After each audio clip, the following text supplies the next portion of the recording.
After 3 years together, she said, "I do not think you are husband material. I need someone who can truly elevate me in life. I deserve better than settling for something ordinary. Like you are ordinary, but I am upgrading. The real reason will shock you, Colton. You are not husband material.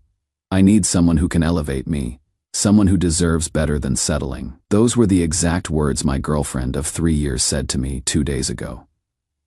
The engagement ring I bought for her is still sitting in my dresser drawer. What I discovered about why she really said this will shock you. I am a 29-year-old guy and I am still in disbelief as I write this. The woman I was planning to propose to next month completely destroyed our relationship with those words. Yesterday I found out the real reason behind her sudden change, and you are not going to believe what actually happened. Let me explain what she threw away. Avery is 27. And we have been together for 3 years.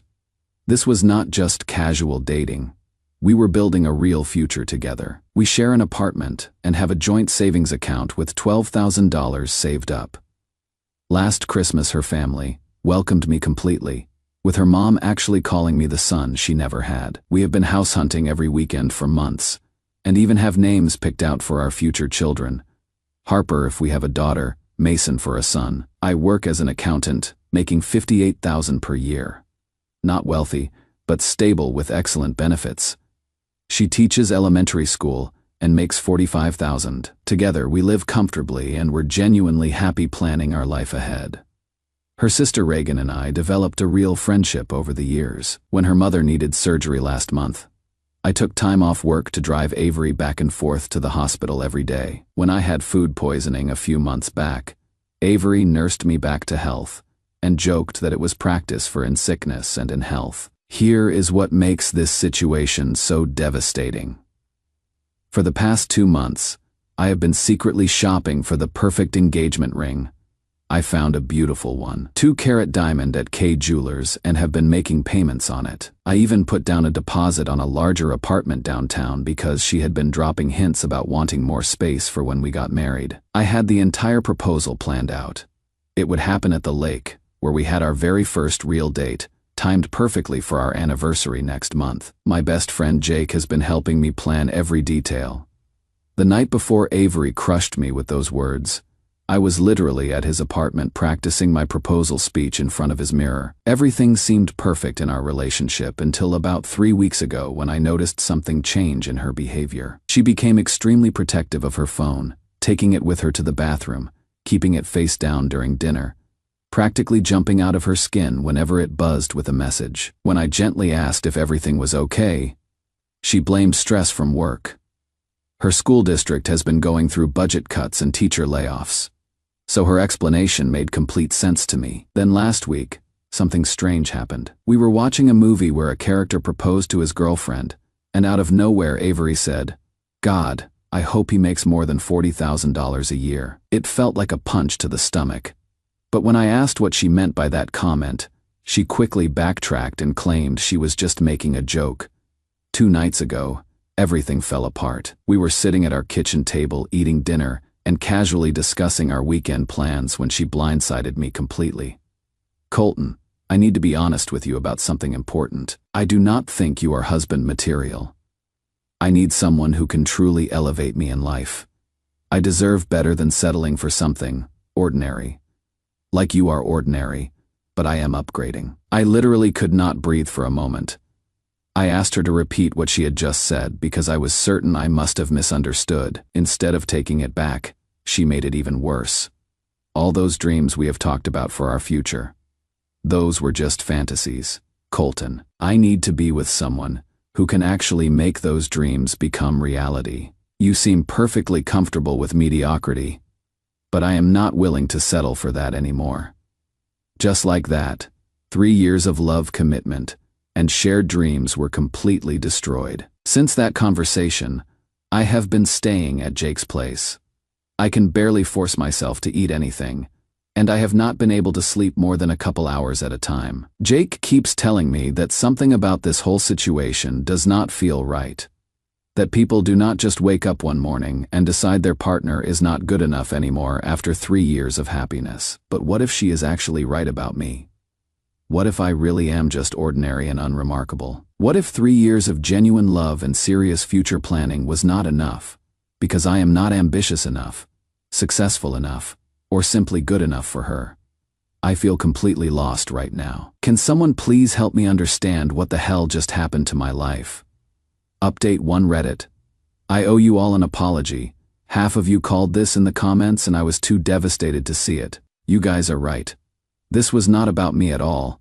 Jake dragged me back to the apartment Tuesday night to get my stuff. Avery was not there, but immediately I noticed things were different. Expensive flowers on the counter. Not grocery store roses. These were $80 arrangements. Found a receipt in the trash for Romano's, the fancy Italian place we always said was too expensive for Random Tuesday. But the smoking gun, her laptop was open on the couch with text messages visible. I know I should not have looked. But after what she put me through, I felt I deserved answers. The messages were with someone named Jay going back exactly 3 weeks. I could see romantic messages about not being able to stop thinking about each other. With him telling her that I had no idea what I was about to lose, and that she deserved so much better than our boring life. The most devastating one was him saying he was ready now, that he had gotten the promotion, the car, the house, and they could have everything they had talked about before. My blood turned to ice. Jake found me staring at the screen and immediately started investigating. 20 minutes of social media deep diving later, we identified Jay as Jackson Thorne, her ex from 4 years ago, the guy who broke her heart when he left town to focus on his career. Turns out Mr. Focus on Career is back with a vengeance. New BMW M3, posting Instagram photos of his executive lifestyle, designer suits, fancy dinners. His LinkedIn says sales director at a luxury car dealership. The timeline clicked into place like a horror movie 3 weeks ago when she got weird with her phone. That is when he reached out. All those comments about money and ambition. She was comparing me to him. Wednesday I confronted her. She tried denying it, then got defensive about privacy and me being controlling. Finally she cracked. Fine. Yes, Jackson reached out. We had coffee to catch up and I realized what I had been missing. He is making 6 figures now. Colton, 6 figures. He bought a house in Riverside Estates, drives a BMW, travels internationally for work. Our plans, settling. She exploded. I am 27. Colton, I cannot waste my prime years on someone who is satisfied with ordinary when I could have extraordinary. I asked if she cheated. She swore she did not physically, but admitted to being emotionally invested in rekindling what they had. Said she had been settling with me and owed it to herself to see if she could have the life she actually deserved. The conversation ended with her saying Jackson was everything I could never be: successful, ambitious, worldly. That she was sorry but could not pretend anymore that we were equally matched. I left that apartment feeling like I had been hit by a freight train, but also relieved. At least now I knew it was not about me being inadequate. It was about her ex manipulating her into believing fairy tales. Jake bought me a beer and said something that stuck. Brother, if she could throw away 3 years of real love for someone who already abandoned her once, she just saved you from a lifetime of not being enough for someone who does not deserve you. Still hurts. But at least I am not questioning my worth anymore. Update 2 Reddit. You are going to lose your minds when you hear what has been happening. The mask is starting to slip, and it is getting ugly. First, the good news about me. I channeled all this pain into self-improvement. Started hitting the gym hard with Jake.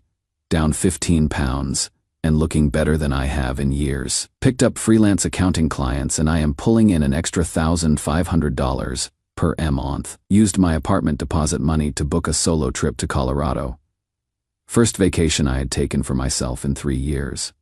But here is where it gets interesting. Reagan, Avery's sister, reached out last week. She was horrified by what happened and wanted to apologize for her sister's behavior. Apparently the whole family is shocked.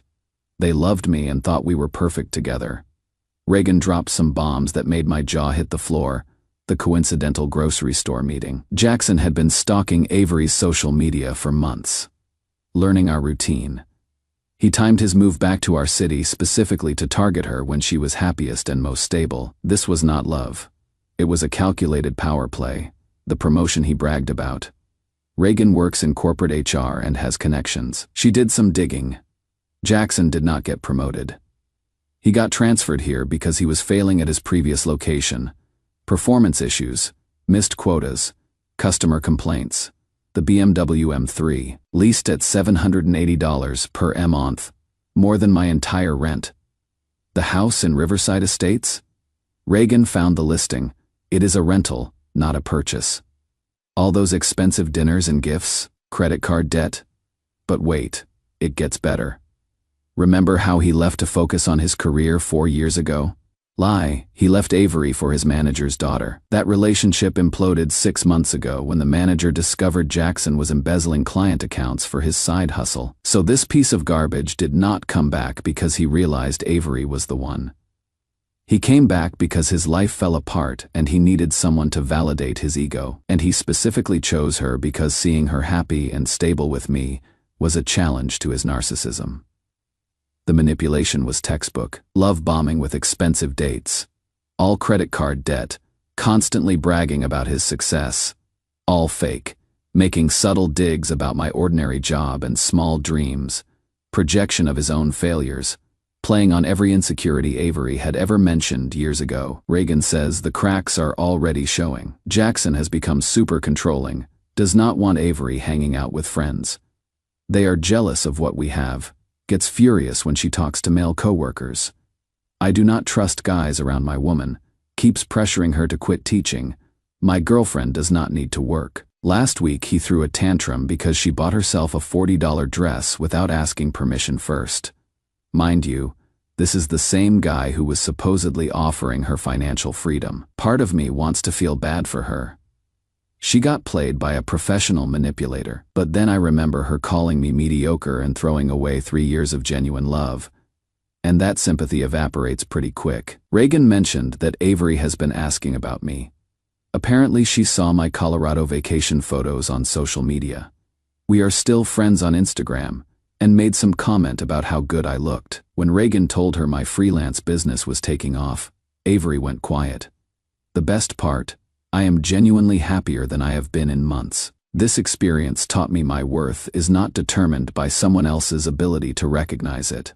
I am not the same guy who was willing to settle for someone who saw me as settling. Update 3.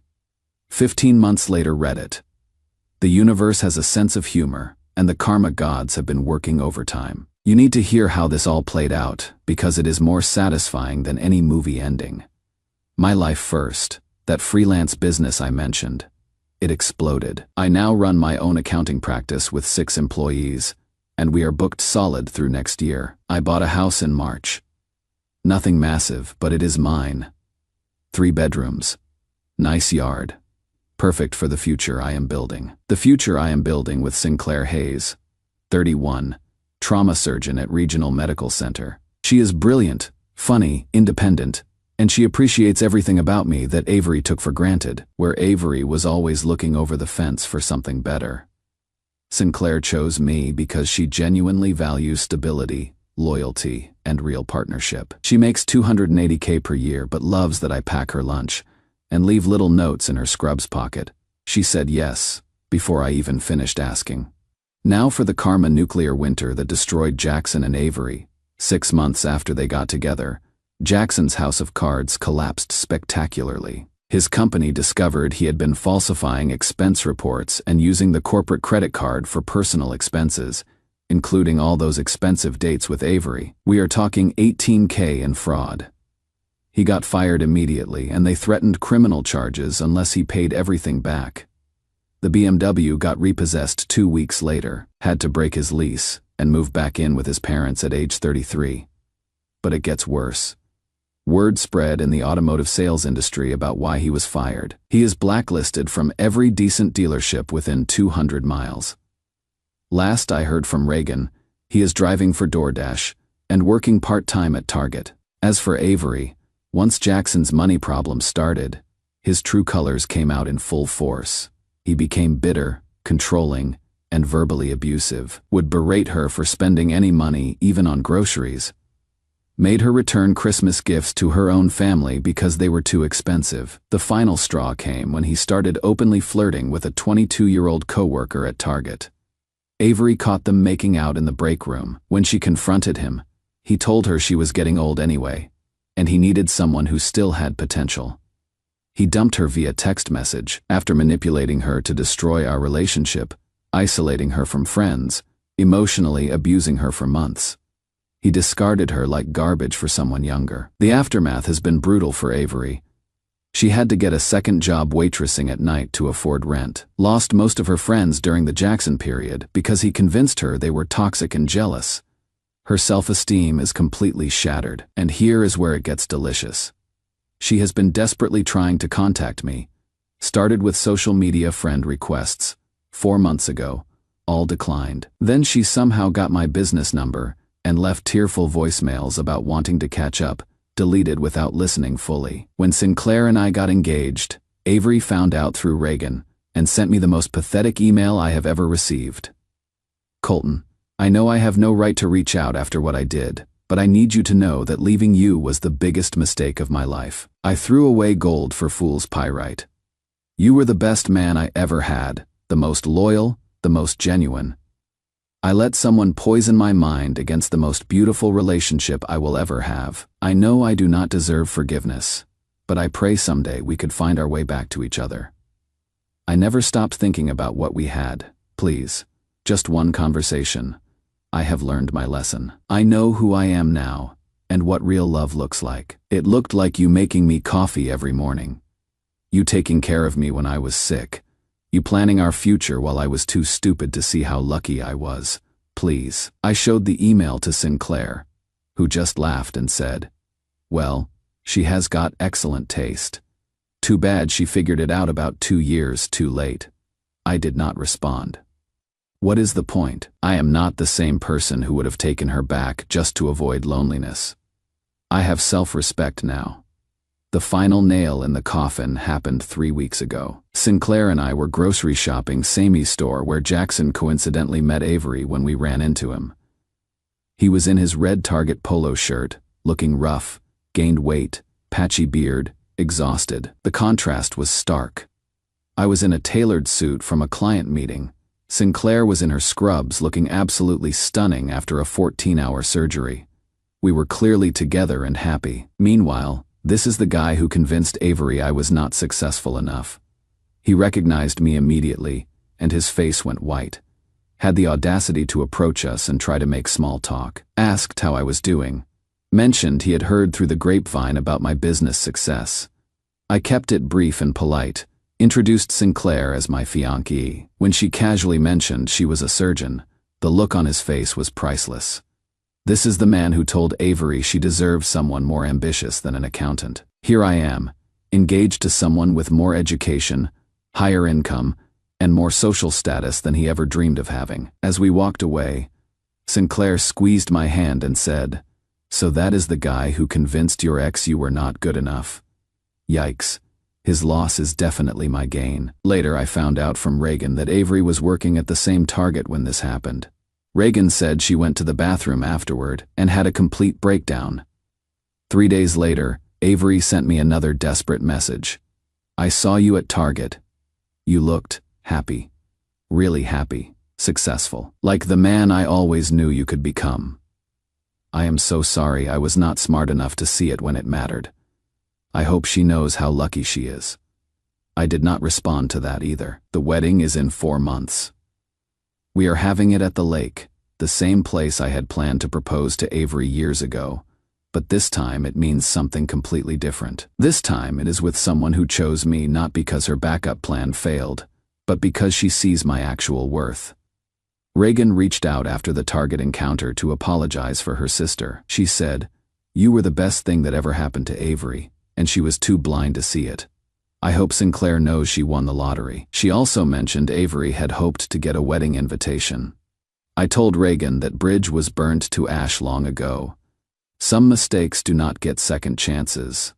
The moral of this story? When someone shows you who they are, believe them the first time. Avery showed me that my love, loyalty, and partnership were not valuable enough to keep when something shinier came along. But she also inadvertently showed me my own worth by forcing me to rebuild my life without her. I became the man I was always capable of being. I just needed to stop trying to be enough for someone who would never think I was. Sometimes the worst thing that happens to you clears the path for the best thing that will ever happen to you. As for people who only recognize your value after watching someone else treasure it, they had their chance. They made their choice. They can live with the consequences. The future looks pretty amazing from here, edit. This blew up overnight. Thank you for all the awards and messages. For everyone asking, yes, I will post wedding photos, with faces blurred when the time comes. Edit 2. Someone asked what happened to the engagement ring I had bought for Avery. I returned it and put that money towards Sinclair's ring. But I designed something completely different for her. She is not Avery, and she deserved something chosen specifically for her. Edit 3. A few people are DMing that this sounds too perfect to be real. Trust me, I wish it were fiction. But sometimes real life writes better karma than Hollywood ever could. Edit 4. For those asking about Jackson's current situation, last Reagan heard, he is still at Target, still single, still living with his parents. Avery is working 2 jobs, and according to her sister, still sends me a thinking of you text every year on my birthday. I have her number blocked, but Reagan tells me about it. Some people never learn.